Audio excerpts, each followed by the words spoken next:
Muy buenos días chicos, ¿qué tal? Hoy día tenemos clase de física elemental. El día de hoy tenemos el tema instrumentos de medición de sismos.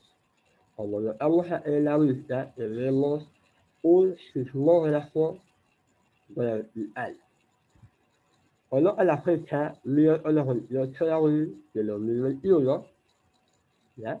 El M está de quinto grado, el profesor Carlos Zapata hará la explicación del tema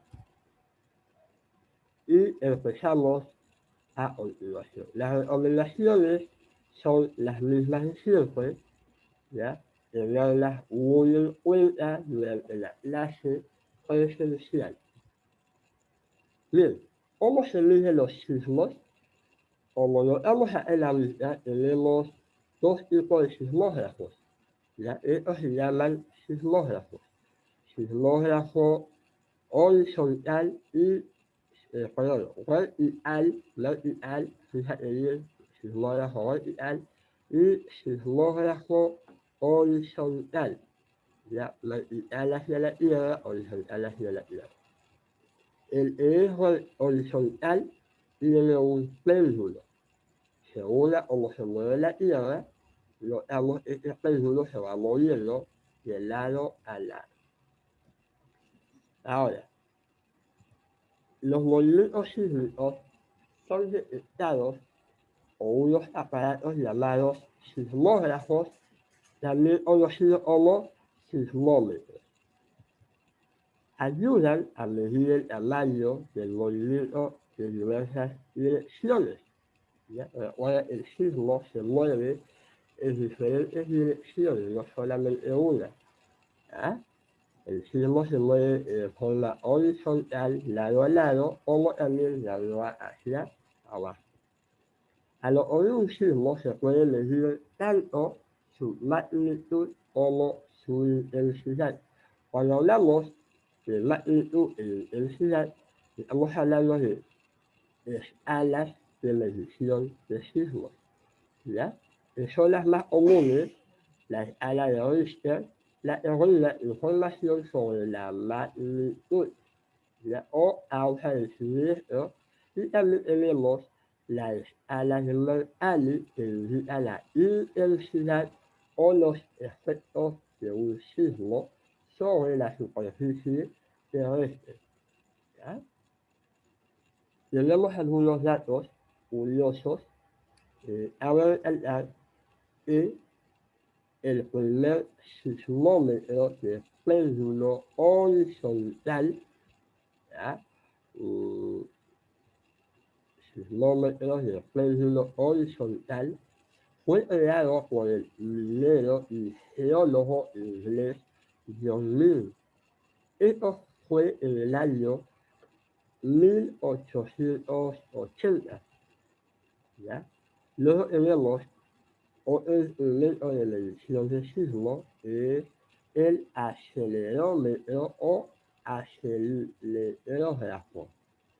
Estos miden la aceleración del suelo de un movimiento sísmico. Recuerda que cuando empieza un movimiento sísmico, el suelo suele moverse, como dije anteriormente, de lado a lado, de manera horizontal, como de arriba hacia abajo, de manera vertical. ¿Ya? El acelerómetro es un instrumento que se utiliza en la sismología.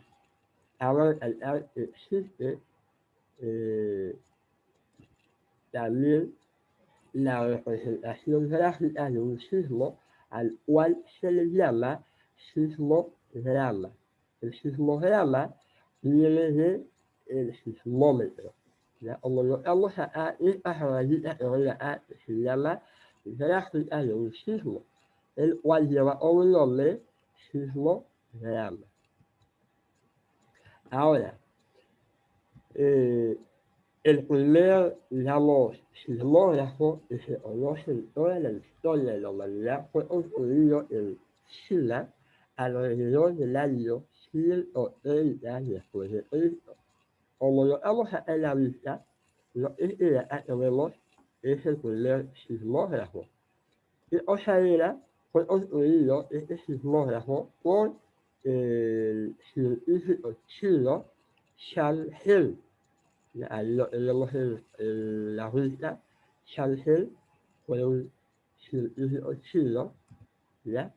Este sismógrafo consistía en una vasija, como lo vamos acá, de bronce, y contenía 6 bolas.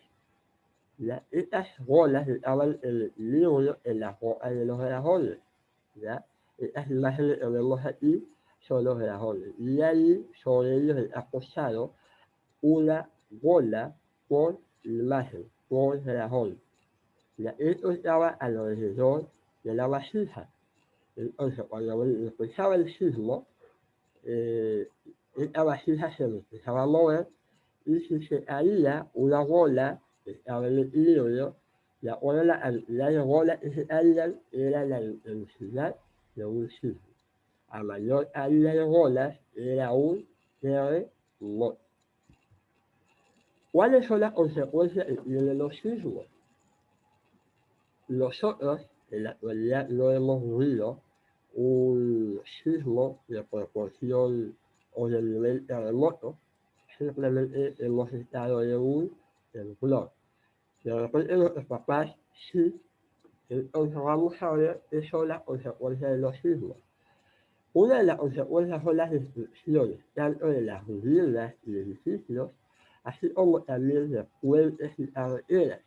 ¿Ya? El terremoto tiene tanta potencia que puede destruir todo este tipo de edificaciones. También ocasionan deslizamientos y derrumbes que provocan daños a la naturaleza, a las viviendas, a las carreteras, ¿no? También ocurren incendios que son ocasionados por cortocircuitos. Estos cortocircuitos se dan por cuando las asas, como hay cables de energía eléctrica, al romperse, botan chispas y ocasionan cortocircuitos, lo cual conduce a un incendio.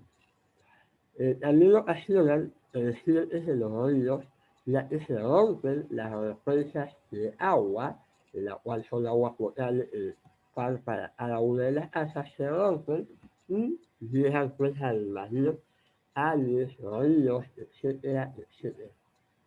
Y por último, habrá los daños a la población en un sismo pueden causar también muchas muertes, heridos, atrapados y también muchos desaparecidos. Como vemos acá en la imagen, ¿no? Ya que también el sismo, todo se cae, todo se destruye y hay escombros. Dentro de los escombros a veces hay personas atrapadas, como también cuando hay una ruptura de carretera, se abre la tierra hacia los lados, dejando un hueco profundo. En algunas ocasiones, las personas, los animales, autos, todo lo que está a su paso se lo deja hacia el interior, quedando atrapados por estos altos surcos, estos huecos que hacen la tierra, a los finales se cierran. Y si hay personas, autos, animales dentro, quedan atrapados, lógicamente mueren, perecen en esa acción.